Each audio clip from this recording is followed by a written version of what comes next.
New Day continues right now.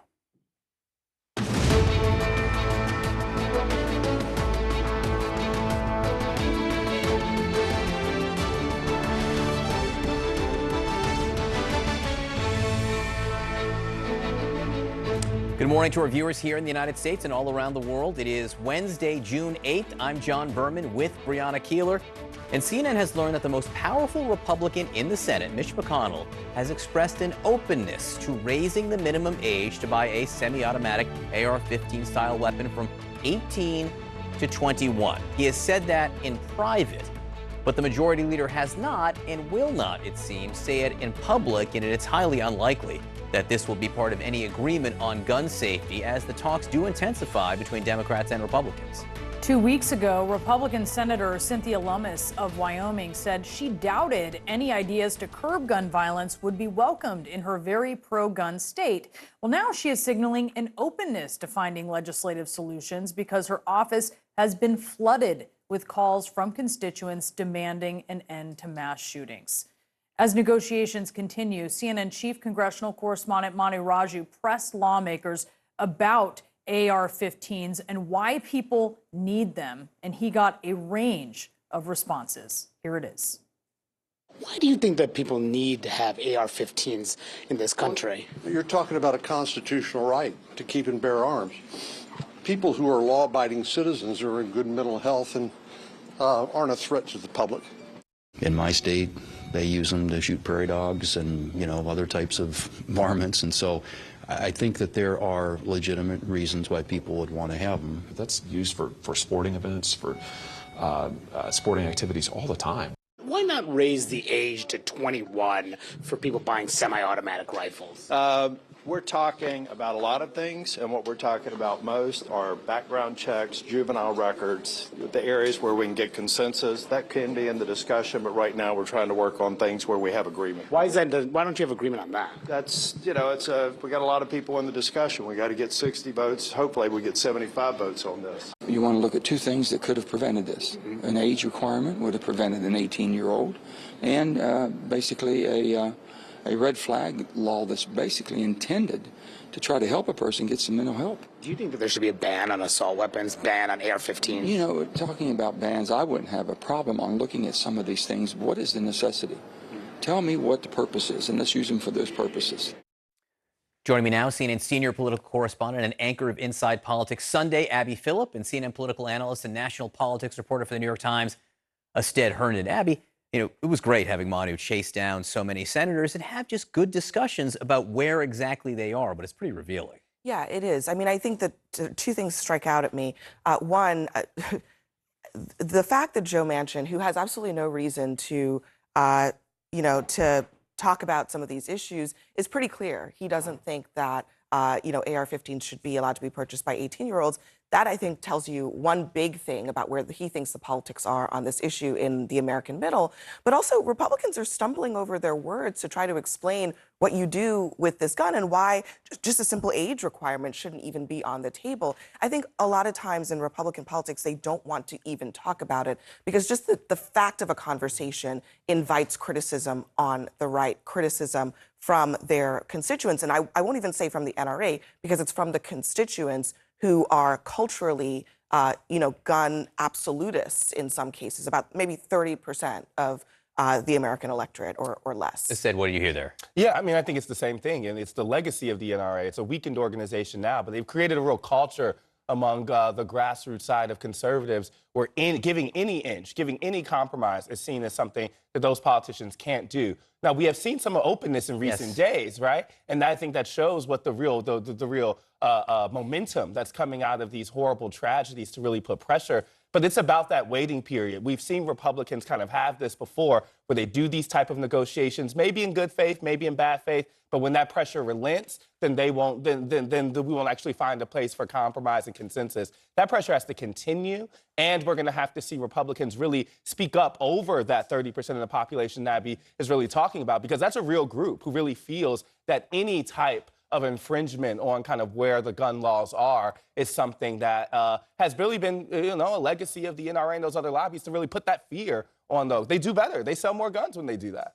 I mean, I remember when, after the Parkland shooting, then President Trump at the time actually made a lot of statements indicating that he was willing to look at a lot of gun regulations, including dealing with AR-15s. Including raising the age. Including raising the age. And within days, I mean, literally, the NRA came to him and said, you can't go there. His aides said, you can't go there.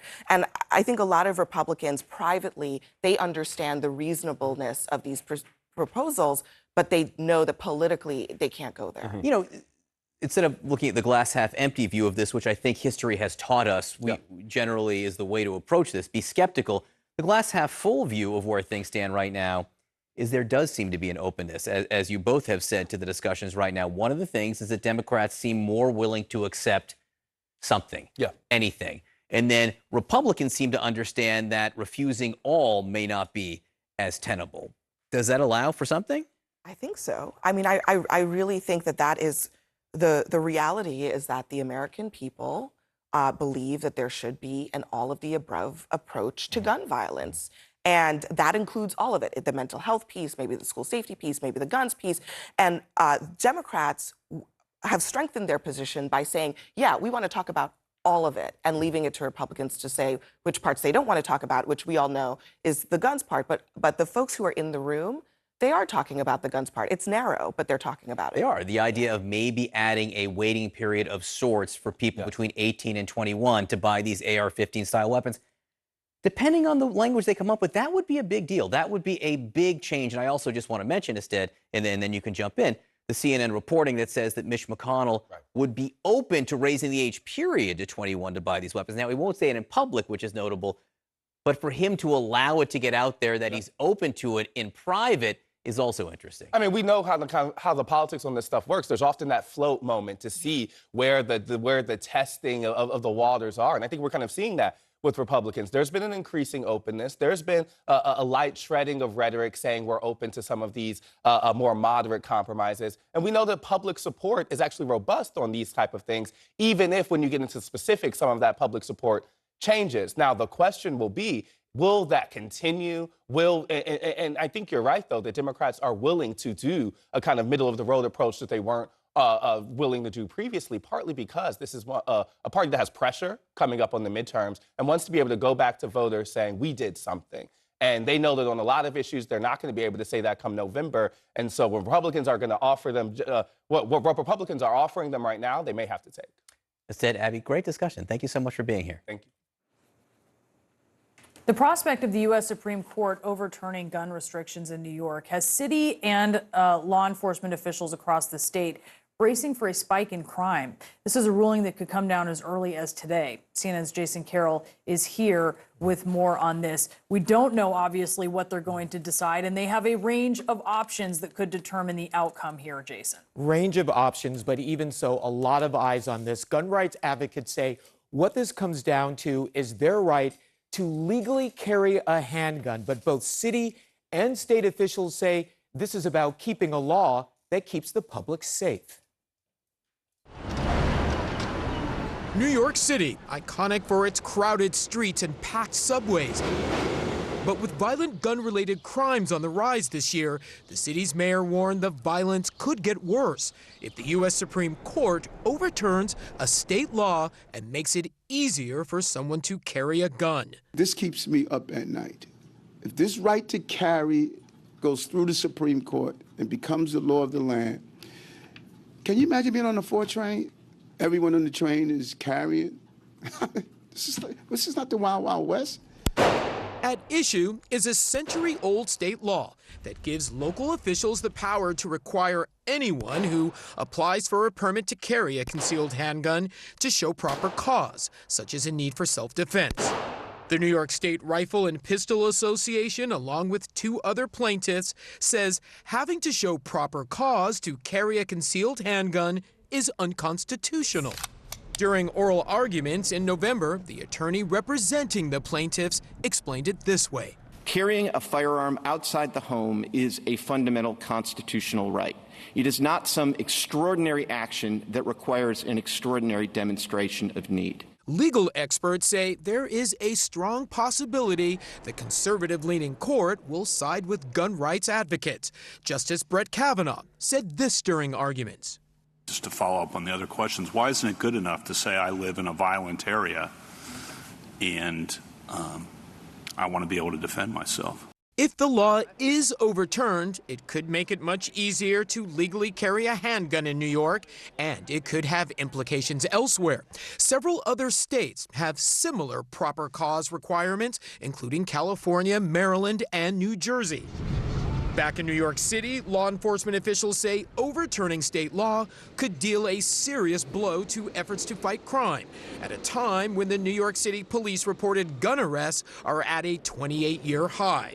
New York's governor says she would take legislative action if the law were overturned. I'll do whatever I have to do to protect people of this state. This, as the state is still healing from last month's mass shooting in Buffalo, where 10 people were killed. The victim's family saying now is the time for tougher gun laws. It's not about Republicans. It's not about Democrats. It's about people. It's about human life. Sanford Rubenstein agrees. He represents one of the victims severely injured during the mass subway shooting in New York City in April. If this statute is declared unconstitutional, it will put more guns on the street. Those who are gun advocates say this is about their right to carry a gun, whether it be in New York City or Chicago or Los Angeles, wherever it is. Public safety requires the control of guns for the public good. And Brianna, late yesterday, Manhattan's district attorney sent a memo to his staff warning them to get ready in case this is overturned, saying that they should expect a number of challenges from lawyers who are looking to have cases on gun-related charges overturned. Brianna? Yeah, a lot hanging in the balance here. Jason Carroll, thank you for that report.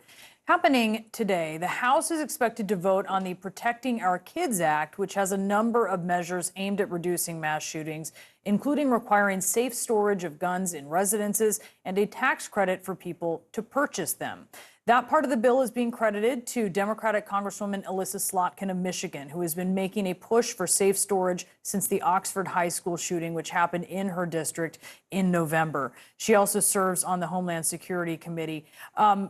Congresswoman, thank you so much for being with us. We should note that in the Oxford case, the parents actually, they bought the alleged gunman a weapon. They did not secure it. And I would also note that here in recent days, a 2-year-old accidentally shot and killed their father in Orlando with an unsecured gun. How big of a problem is this? Yeah, I mean, it's a significant problem. And also, I mean, it is important that we have some sort of deterrent on the books so that people who want to buy weapons, who want to have weapons in the home, think twice about leaving it unsecured in the house where there's young people. And basically this bill came directly from what happened in Oxford, where the parents left the weapon in the home. The child had mental issues, the mental health issues that they knew about. Child took the gun to school and murdered 4 students in his high school. And I think the fact of the matter is there's no law that really says that the parents can be held criminally liable for allowing that weapon to get in the wrong hands. And we just wanted to put some law down on the books to change that.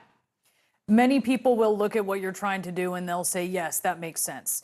Your bill, though, is part of a larger gun safety package that House Democrats are moving. And Senator Cornyn, a Republican in the Senate, has made it clear that it's going to find no future in the Senate.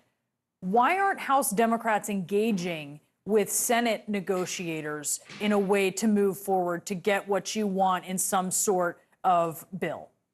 We actually, a group of us are, and we have a Zoom meeting, a number of us today, with some of the senators who are in the negotiation. I think, frankly, there's some division, on this issue, even within Democrats. There's some who wanted this big, giant package, like we always do, that kind of puts the kitchen sink together in one gun bill. And there's those of us, like myself, who wanted each individual bill to be taken separately, so that in the best scenario, there's some Republicans who would vote on some of the bills, like background checks, but then also it keeps them, holds them to task when they don't vote for these things. When it's a big bill, they just get to say, well, I didn't like one little corner of it, and so I'm going to vote against the entire thing. We had a disagreement, a debate about how to handle it. And for me, the real negotiation is in the Senate. And whatever we can get out of that is going to be better than nothing. Who's your Zoom with in the Senate? I'm not going to talk about those internal conversations, but there's a bipartisan. bipartisan. Well, then can you say it's bipartisan? So it's Democratic and Republican senators that you're speaking with? There's a number of House members, both Democrat and Republican, who are having robust conversations with our Senate counterparts. Senate counterparts, meaning Democrats and Republicans. And Republicans, in the Senate. indeed, of course. Of Okay. course. That's how you make laws in this country. Yes. Yes, I just wanted to be clear about Yeah. who's talking to who here. So Cornyn involved? I'm not going to get into Okay. internal I had to negotiations. try. I'm just not. I'm sure- It's too I'm sure you important. You had to understand. try, but I also Okay, so there's something bigger here that we have to work on. Let's look at the contours of these Senate discussions here, because they're discussing in the Senate a couple of things that are really getting a lot of attention. I think there's some tension in these discussions, but there could also be a breakthrough. One is incentivizing red flag laws at the state level. What do you think about that provision? I think that's good. I mean, I come from the military side of things. My husband is 30 years in the military, and just watching what suicides do to the veteran community. And we, in many states, don't have laws where you know someone has a weapon, you know they're unstable, they've talked about hurting themselves and others, and you can't remove the weapon from the home. So incentivizing states to make those laws. It has to be approved by a judge before you can remove anyone's weapon from their home. That's a high standard. It's not neighbors, ratting out neighbors on things. And I think that that's just important. We know that mental health is deeply connected to these suicides and these mass shootings. And so we have to be able to identify people who need a weapon removed from the home. This idea of a waiting period for AR-15 style weapons purchases for younger buyers. So under 21, before it was 18, now it's up to 21, you would have to wait to have, for instance, juvenile records reviewed. Do you think that that would prevent some of these needless shootings from happening, considering the shooters in Buffalo and Uvalde were both 18? Well, look, I mean, the data doesn't lie. So many of these mass shootings are committed by people who are between the ages of 18 and 21. And so at a minimum, raising the age to 21. But I mean, I'm supportive of a waiting period, of course. I mean, you look at what happened in Uvalde. This person turned 18, went and bought a weapon and turned around and committed a horrible mass shooting. A waiting period to cool off, but also to really research the background of younger people. I think that I come from a state where we have a tradition of hunting, of sportsmanship with weapons. I grew up with, 20 guns. I mean, I carried a weapon in Iraq for 3 tours. It's not about your access to a weapon if you are a law-abiding, reasonable, responsible citizen. Do these shooters, as you understand it, would those kinds of reviews have turned up records that would have made it impossible for them to get weapons? I don't know the details of every single case, but I think it's at least possible. And that's why a waiting period is also interesting. Just you want to take someone out of the heat of the moment. If they're going to buy an AR-15, take them out of the heat of that moment. Let them wait if they really want it that badly at this point. So raising the age and a waiting period, I'm definitely supportive of. Congresswoman Slotkin, we appreciate your time this morning. Thank you. Thank you. Happening now, Boris Johnson getting boos and some cheers as he answers questions from Parliament following his narrow survival in a confidence vote. We're going to listen into that. And Steve Bannon, under indictment for contempt of Congress, tries to turn the tables on Speaker Pelosi and the January 6th committee with revenge subpoenas. Plus, a medical breakthrough. A cancer drug makes tumors disappear in 100% of patients in a new trial. The remarkable details ahead.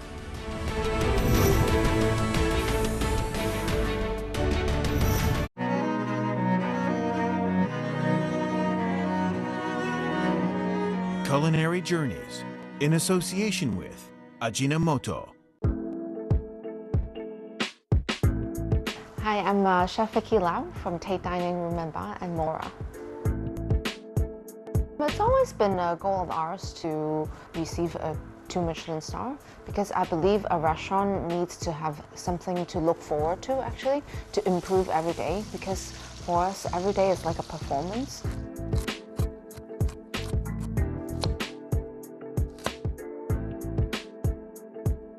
Me as a chef, at the beginning, I was focusing a lot more on the innovation and the concept of a dish. And slowly, the technique part has built up from trying more different ways of cooking. And as a chef, I've evolved a lot from that.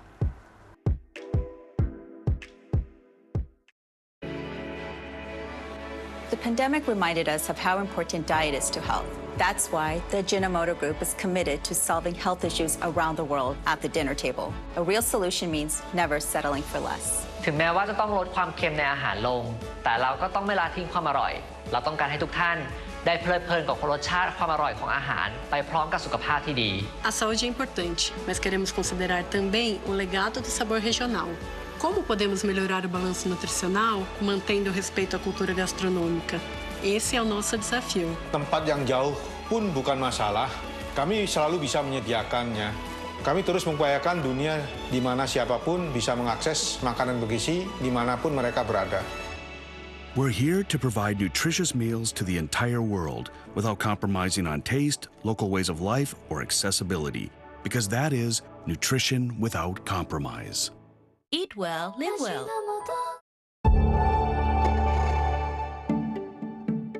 So much of business travel now is mixed with leisure. People are working from abroad. But yes, certainly the consulting trips, the Monday through Thursday, they are back and happening. Consultants are back on the road, engineers who need to do those factory visits, people in sales. So it's not quite off a cliff like people thought. But I think especially once that testing requirement is lifted, and I think businesses will feel more comfortable sending people out. But it will come back, but it'll just look a little bit different than what it used to. Whenever that testing requirement's lifted, we're going to see a shoot up in demand, especially international. And we're projecting at the Point Sky that airfare is going to continue rising steadily into June. It might taper off, but we'll see. But in general, booking last minute is not a smart bet in 2022.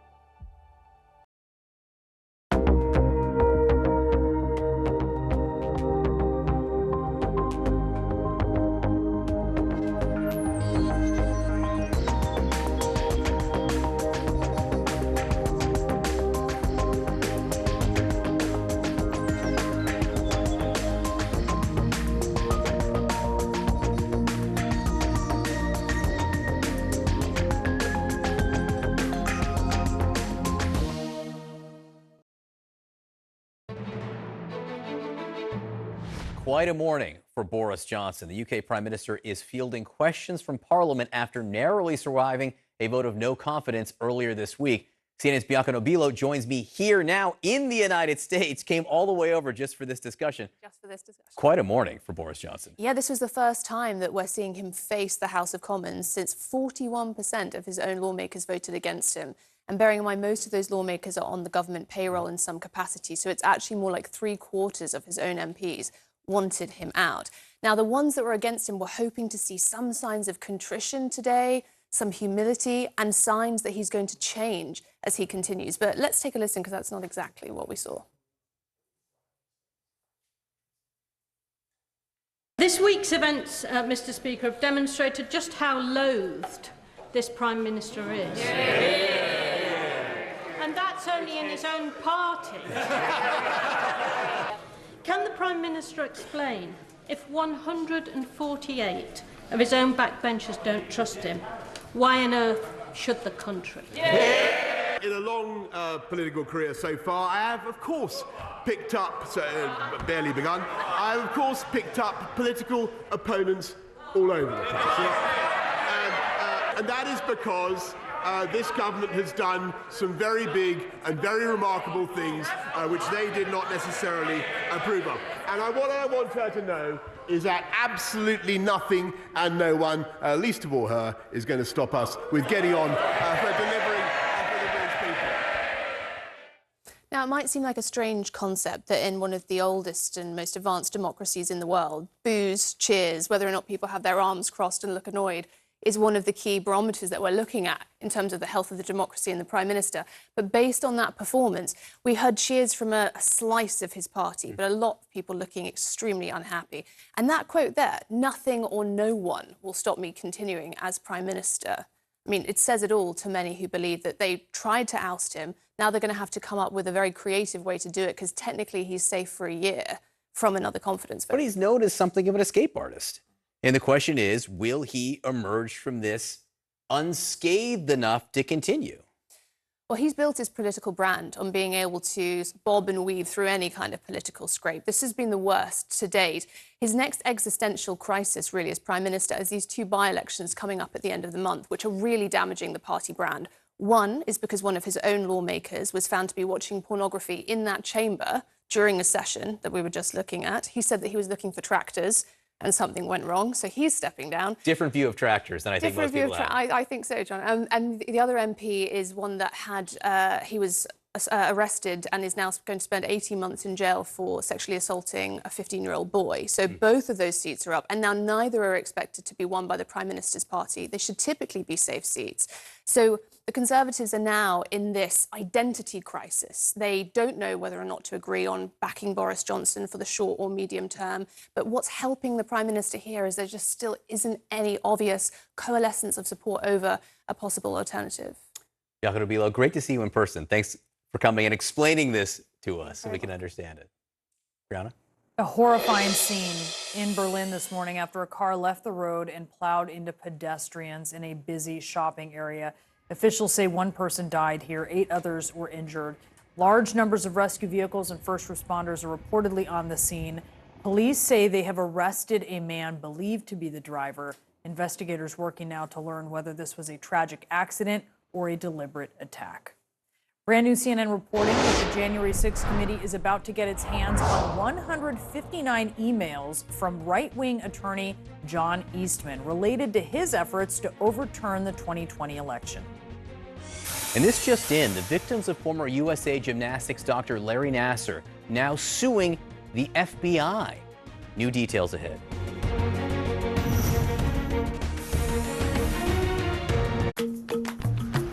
For too long, we have waited for hours to convert currencies, days to clear checks, and decades to reach our potential. But now, we can access the power of African free trade in an instant with PAPS, the Pan-African Payment and Settlement System. Overcome barriers, reduce risks, trade in local currencies, and connect with a single market united across Africa. Be a part of Africa's flourishing free trade today. One of the uses of artificial intelligence in radiology right now is finding breast cancer. Because if you find breast cancer early, you can do a very good job of curing somebody with relatively minimal treatment. Fujifilm's medical AI can help by highlighting which of those 1,000 images has an important finding on it. We can take care of patients on a more timely basis and ultimately make a huge difference for those patients. June 20th, a CNN concert event. Let's celebrate, educate, and lift every voice. Juneteenth, a global celebration for freedom. Live from the Hollywood Bowl, only on CNN.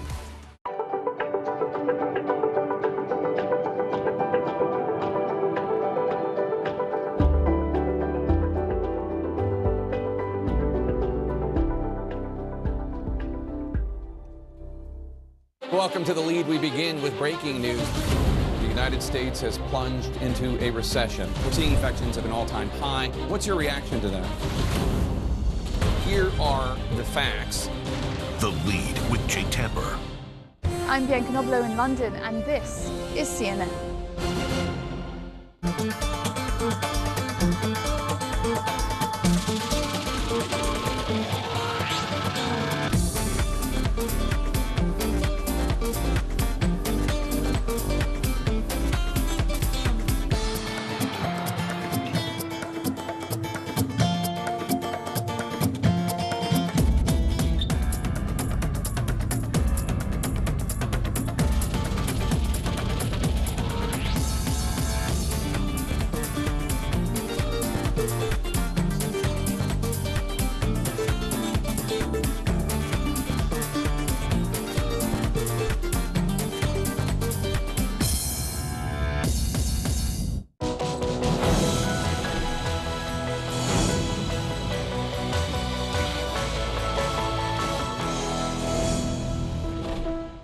Connect the world with Becky Anderson.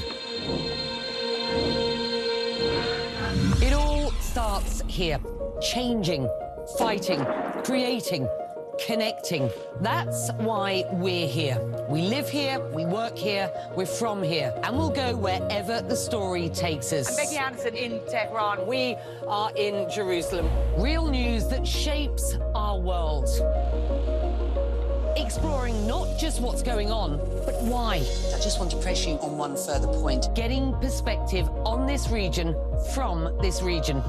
Places that many of us know, but few of us get to see. Observing countries on the move, still rooted in tradition. It all starts here, and that's why we're here, bringing you the world from our Middle Eastern hub. Connect the world with Becky Anderson, today on CNN. This is CNN. More people get their news from CNN than any other news source. Phil Mickelson fronts up. The six-time major winner prepares for a controversial return to the golf course. From the top of the game to corruption charges and criminal proceedings in court, Sepp Blatter and Michel Platini are in the dock. And still on the road to Qatar, the Socceroos take another step closer to the World Cup finals.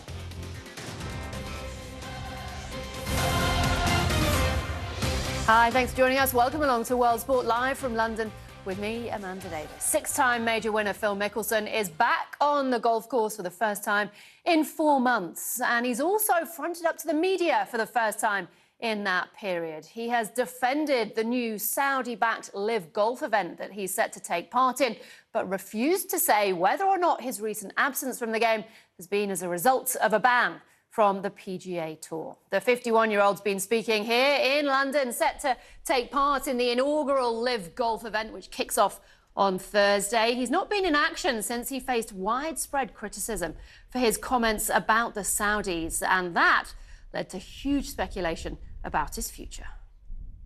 I've really enjoyed my time on the PGA Tour. I've had some incredible experiences, some great memories, and I have a lot of strong opinions on things that should and could be a lot better. One of the mistakes I've made is voicing those publicly.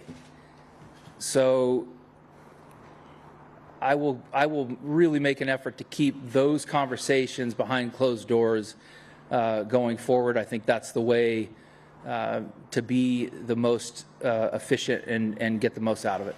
I've said and done a lot of things that I regret, and I'm sorry for that and for the hurt that it's caused a lot of people. I don't condone human rights violations at all. I don't think nobody here does, throughout the world, and I'm certainly aware of what has happened with Jamal Khashoggi, and I think it's terrible.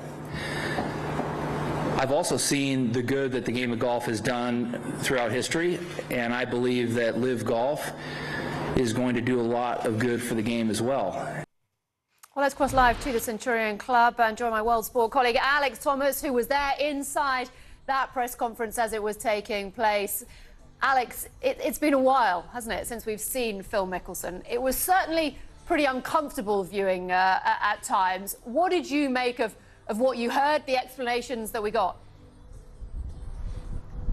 Yeah, we're on the eve of this new LIV Golf series, Amanda, and as yet none of us is actually talking about the sport yet. This was a fascinating observation of a star global athlete who's rarely been out of the spotlight in around 3 decades as a professional.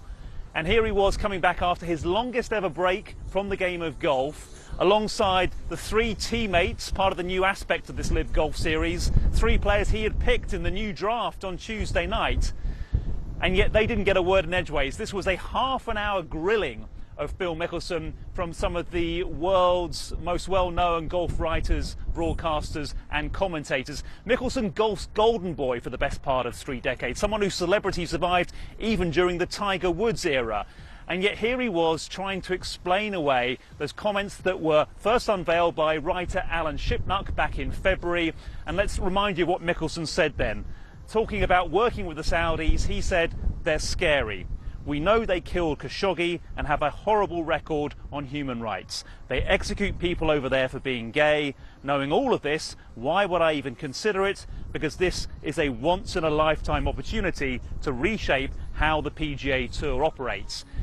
Obviously, the fallout from that was massive. We reported on it here on CNN World Sport. He did apologise, but then he had to step away from the game. He missed the Masters for the first time since 1994, and we've just seen him have this huge 4-month absence, although he told us he enjoyed it.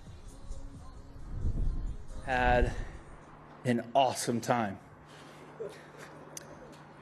I've had a 4-month break from the game that I have not had in over 3 decades. I've had an opportunity to spend time with my wife, Amy, a bunch, and travel parts of the world and spend time at a place we have in Montana skiing and hike in Sedona. What a beautiful place that is. It's given me a time to continue some of the work and therapy that I've been working on some areas that I'm deficient in my life. It's given me time to reflect on what I want to do going forward, or what's best for me, what's best for the people I care about. What was interesting, Amanda, is he didn't quite confirm or deny whether his 4-month break was his choice or because he was banned from the PGA Tour, which has a policy of not revealing any punishments of its members. Given the opportunity just to say, no, it was my choice, he did not take it. But it was a fascinating insight to Mickelson's life away from golf, saying that for the first time ever, he was able to watch his nephews play Little League and his niece play lacrosse. Yeah, I mean, there were so many points in that half an hour that you could pick up on that were interesting. It's fascinating that this is the place he has decided to come back into the public domain. It's not the most low-key moment to re-emerge. It's controversial. You know, why do you think he chose to do it here? Why not the PGA Championship where he's defending champion? Quite simply, he said he wasn't ready, either mentally or physically. Because of that break from the game, he hadn't been practicing, he hadn't been playing, and I think he knew the focus, the spotlight on him just would have been too strong at that stage. He also said that it wasn't the case that he was banned from defending his US PGA title. Let's not forget that when he won it at the age of 50 last year, he became the oldest major champion in men's history. So that was quite some achievement. He said he was told that he could go and defend it if he wanted to. He just simply chose not to. And he was quite keen to try and quickly switch the focus back to why we're here for the Live Golf Series and all the positives of that. Take a listen. This is an opportunity that allows me to still have golf in my life, but also have a balance where I can be more present. I can be more engaged with the people I really care about.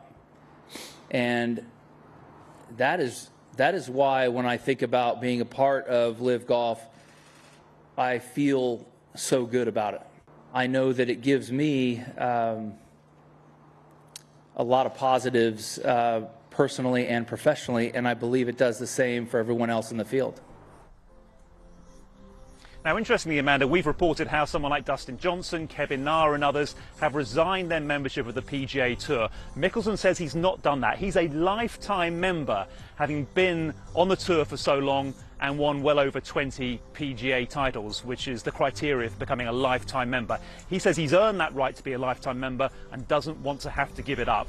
But I have to tell you, in the last hour or so, there are more reports of other huge name players deciding to jump ship and join the Live Golf Series. We can't tell you who they are. That hasn't met the CNN editorial standards yet. But if the reports are true, and when I asked media representatives here, they didn't deny it, it really will send shockwaves through the game. And it's really fascinating to see the impact that this, tournament has for golf as a whole. The question is, for these players who have decided that ultimately, the pros outweigh the cons, what does it mean for them next and for playing in other tournaments? Because interestingly, Mickelson has said he is going to be at next week's US Open. Yeah, because like tennis, the 4 men's golf majors are all organised by bodies different to the PGA Tour or Europe's DP World Tour. So the US Open organisers, this is held next week, said this overnight. They said, regarding players who may choose to play in London this week, we simply asked ourselves this question: should a player who had earned his way into the 2022 US Open via our published field criteria be pulled out of the field as a result of his decision to play in another event? And we ultimately decided that they should not. So Mickelson's there by right. He will be allowed to play. Dustin Johnson wants to play there too. Longer term, we don't know if Live Golf Series events will earn ranking points. That could become an issue in the future. One other big name who won't be at Brookline next week is Tiger Woods. He says he's physically not ready to come back yet. He's targeting the 150th Open at St Andrews in July. Brilliant. For now, Alex, thanks very much indeed. Now, it may seem a pretty long time ago that world football's governing body FIFA was in the midst of one of the biggest sporting scandals in history, with that uncovering of widespread corruption at the top level. Having always denied any wrongdoing himself, it was Sepp Blatter who was president at the time, and now he is in court facing criminal charges. We've got more coming next. Stay with us.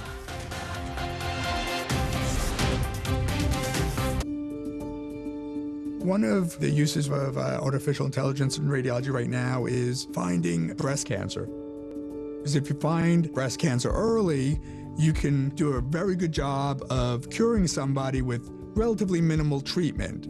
Fujifilm's medical AI can help by highlighting which of those 1,000 images has an important finding on it. We can take care of patients on a more timely basis and ultimately make a huge difference for those patients. We're here now at the home of one of the FSB team, and my name's Clarissa Ward. I work for CNN. Was it your team that poisoned Navalny? It's just been a chaotic scene here. People are so exhausted. Just gonna help her carry this bag. We were just in the hospital. It was shocking. Why do you think India has been hit so badly? Scores of Taliban fighters, and just behind us, the U.S. Embassy. Why does a small group of women asking for their right to be educated threaten you so much? Raise your hand if you love school. I'm the one who has to look them in the eye. Can I have your word? These people are depending on you. You can hear gunshots every couple minutes. And now they're pressing in. They want desperately to tell their story.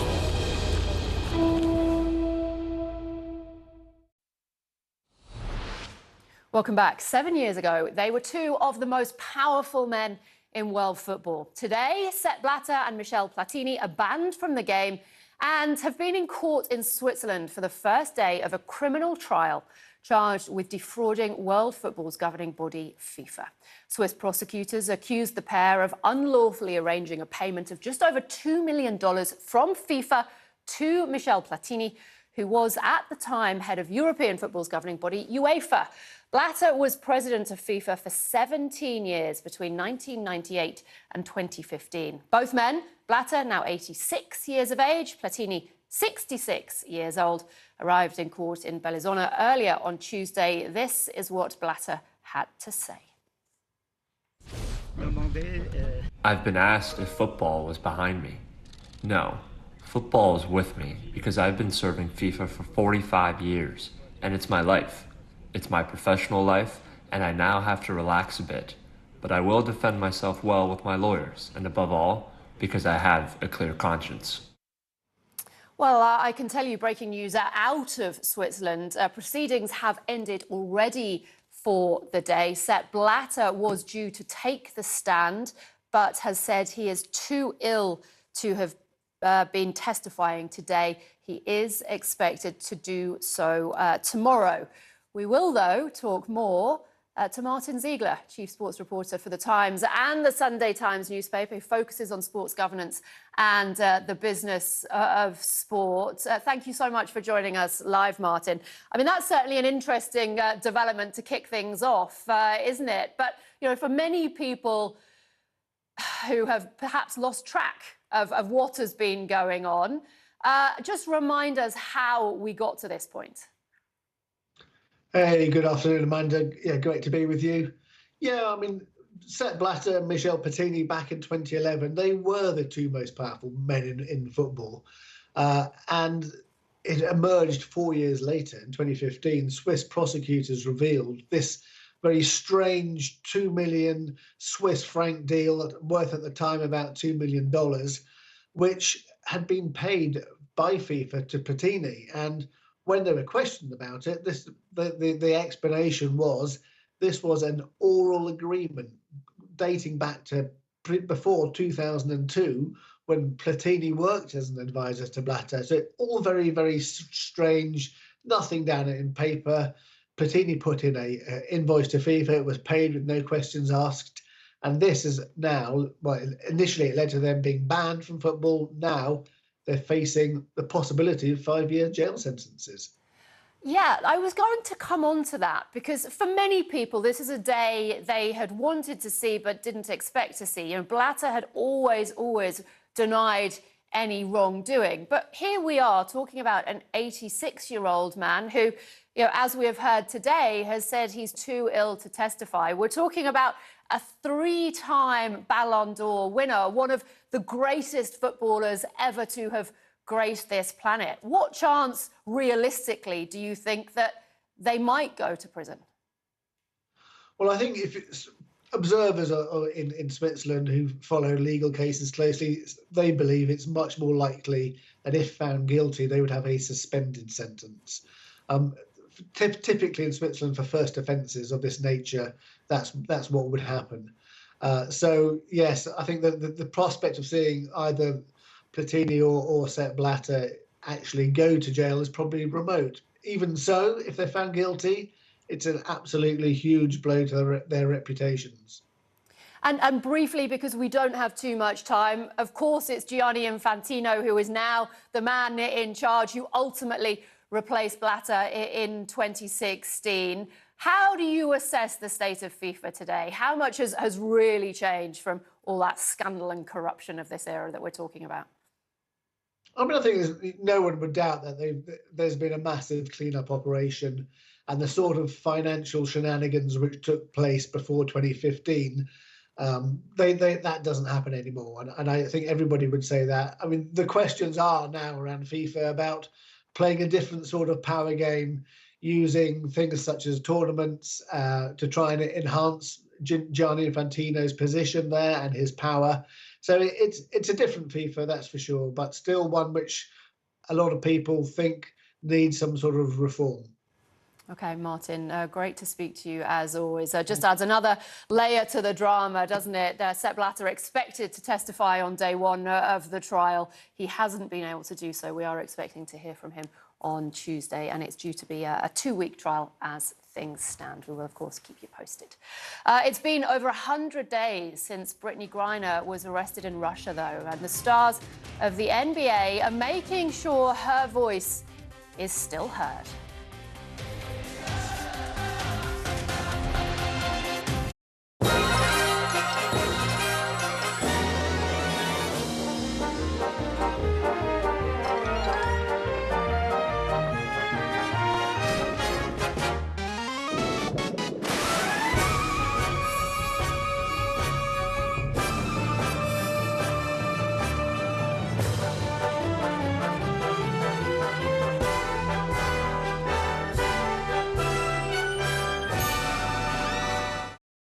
June 20th, a CNN concert event. Let's celebrate, educate, and lift every voice. Juneteenth, a global celebration for freedom. Live from the Hollywood Bowl, only on CNN.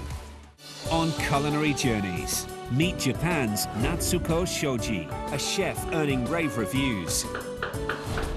Inspired by art, she is a rising star in French cuisine and in an industry where men dominate. See how she overcame life's challenges despite the odds and is now paving the way for a new generation. Culinary Journeys, Sunday on CNN, in association with Ajinomoto.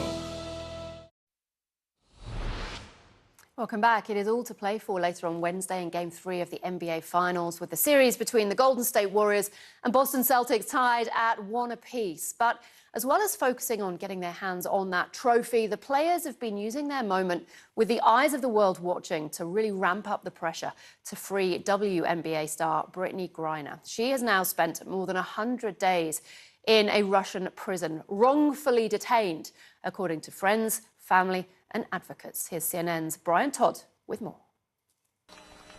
You have to tell them that you want them brought home at any cost. You don't care what that cost is? Trevor Reed, the former Marine held in Russia until a recent swap, dialing up the pressure on the Biden administration to work for the release of two other detained Americans, Brittany Griner and Paul Whelan.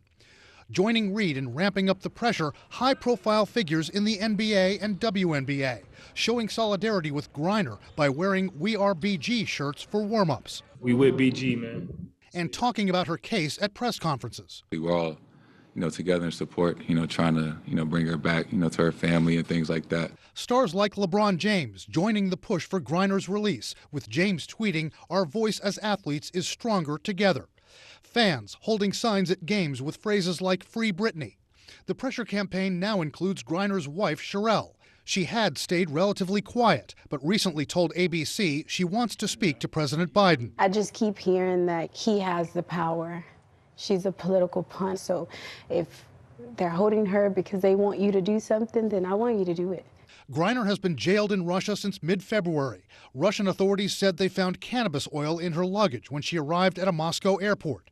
Analysts say her advocates have more of a green light to speak out now, ever since the U.S. government classified her as wrongfully detained. I think there is a shift to let's speak about this. Meanwhile, a new window from Trevor Reed into the conditions Griner and Whelan could be facing inside Russian prisons. It's really medieval. The food there is medieval as well. You're given fish. Sometimes the fish is rotten. The cabbage is always rotten. I lost about 45 pounds in captivity there from malnutrition. Griner's agent tells CNN Griner has been able to receive letters from family and friends while in detention. Are the Russians reading them? Absolutely. There's nothing private. There's nothing private in a Russian prison. Anything that's coming to her will have been read presumably by numerous people.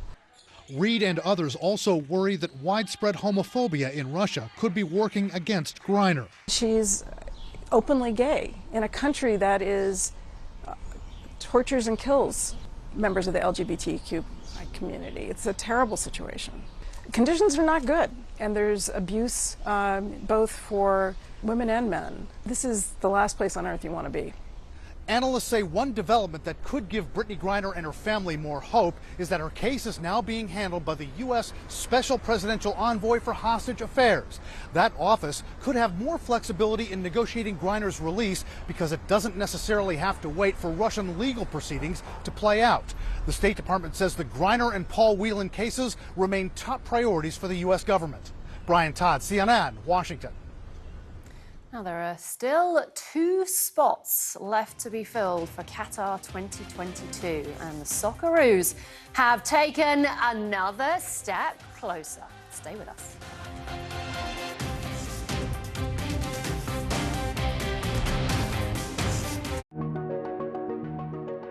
African Voices Changemakers, in association with Glow Unlimited. Semakaleng Matibula is a self-proclaimed aeronaut explorer and one of only 5 female hot air balloon pilots in all of South Africa.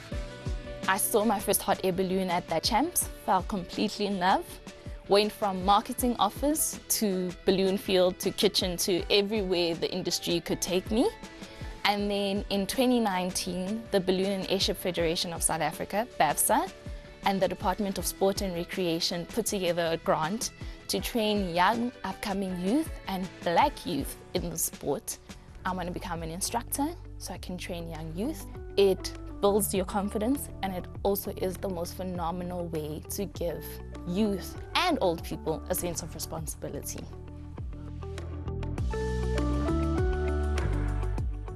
The world's biggest business stories in one place. Expert analysis from every corner of the globe. Marketplace, Africa, Asia, Europe, and Middle East. With CNNBusiness.com. Once in a generation opportunity. Technology, innovation, business.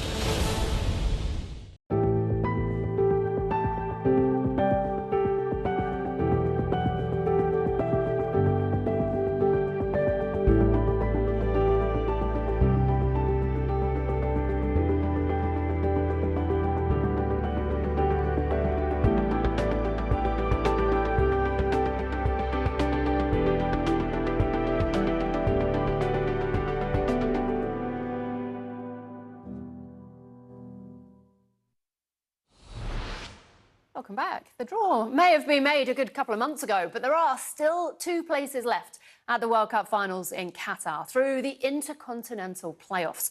And on Tuesday, Australia made sure they are still in the hunt with victory over the United Arab Emirates. This was the Asian playoff semi-final taking place in Qatar at the Al Rayyan Stadium, with Australia looking to keep hopes of a 5th straight World Cup finals alive. Jackson Irvine scored the opening goal at the Ahmed bin Ali Stadium from close range early in the second half. But the UAE were level within minutes. Caio Canedo for 1-1, leaving no chance there for Matthew Ryan. But 6 minutes from time, heartbreak for the UAE as Ali Salmin deflected Aydin Krstić's volley into his own net. So Australia, who win it 2-1 and book their place in the playoff decider against Peru. There are now just 4 teams left in the hunt for the final 2 places, both games taking place next week in Qatar. Australia against Peru, as I mentioned, and Costa Rica up against New Zealand in the other game. The winners of both those 2 games